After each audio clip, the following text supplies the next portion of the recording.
Guy did lot of research అనేది మాత్రం 100% ఉంటుంది. All the best sir, looking forward for release. Thank you. Jyothi గారు.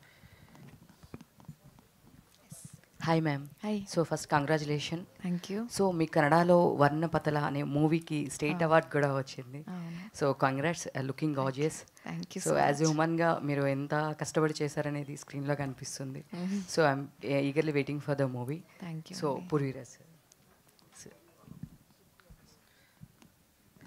Sorry. Hi sir. So ఇది చూసినప్పుడు మాకు రీసెంట్గా చూసిన ఒక లోకా మూవీ కనిపించింది. టీత్ అలానే సేమ్ అనిపించింది. సేమ్ అలాంటి కాన్సెప్ట్ ఏమన్నా దీంట్లో ఉందా? ఒక్క విషయం గురించి నేను బాధపడుతుంటాను. అంటే ఐ మీన్ మాస్టర్ పీస్ ఎప్పుడో స్టార్ట్ చేసాం, కానీ దాని తర్వాత హనుమాన్ వచ్చింది సూపర్ హీరో. ఎలా ఉంటుందంటే కొంచెం గుండెలు పిండేస్తున్నట్టు ఉంటుంది. ఆ తర్వాత చాలా సూపర్ హీరో వచ్చినాయి. కల్కి అన్ని సూపర్ హీరోలే వస్తున్నాయి బేసిక్గా, మిరాయి వరకును.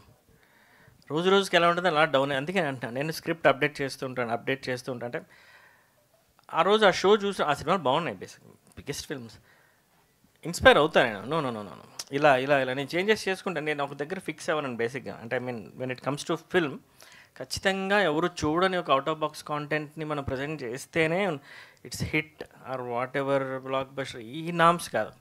రేపు మీరు ఫ్యామిలీతో ఎక్కడో కలిసి కూర్చొని సినిమా చూస్తున్నప్పుడు కాంటెంట్ బాగుంది కదా, వెరీ స్ట్రాంగ్, అసలు చాలా బాగా చేశారే వీళ్ళు అనేది ఉంటుంది. అది చాప కింద నీరులా ఎవరు ఎలా పాకుతూ వస్తున్నారో మనకు తెలియదు. బిగ్ స్టార్స్కి బిగ్ డైరెక్టర్స్ తెలిసినా మనకు తెలియదు. But that time will come. And మీరు ఏదో క్వశ్చన్ అడిగా నేను దాటేశాను. సో సేమ్ టీత్ అట్లానే ఉంది. అలాంటి టీత్ అంటే అది ఆ ఫ్లోలో లోకా కూడా చూసామని.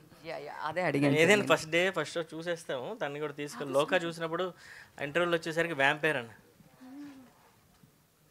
రాజ్ కుమార్ గారు. మళ్ళీ ఆ తర్వాత మొన్న ఈమె సినిమాకి రష్మిక మందాన గారు, ఆమె తమా, అందులో కూడా వ్యాంపైరే. అంటే ఏదైనా పట్టుకుంటే అవే వస్తున్నాయి. నా భయం అంతా ఒకటే, ఏ సూపర్ షీ అన్నాం కదా, ఇది ఒక్కటి రాకుండా ఉంటే చాలు, మిగిలింది నా భయం అక్కడే. దాన్ని మరి అప్డేట్ చేయడం కష్టం. మళ్ళీ చాట్ జీపీటీని అప్డేట్ చేయాలి. హాయ్ సుక్కు గారు, దిస్ ఈస్ ప్రజావాణి. మీరు 5 క్యారెక్టర్స్ అనుకున్నారు కదా ఈ మూవీలో. అనుకున్నప్పుడు జ్యోతి గారేమో ఫైట్స్ ఎప్పుడు చూడలేదు అని చెప్తున్నారు.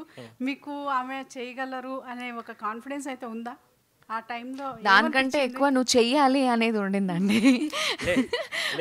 అంటే ఆయన చూపించిన రెఫరెన్స్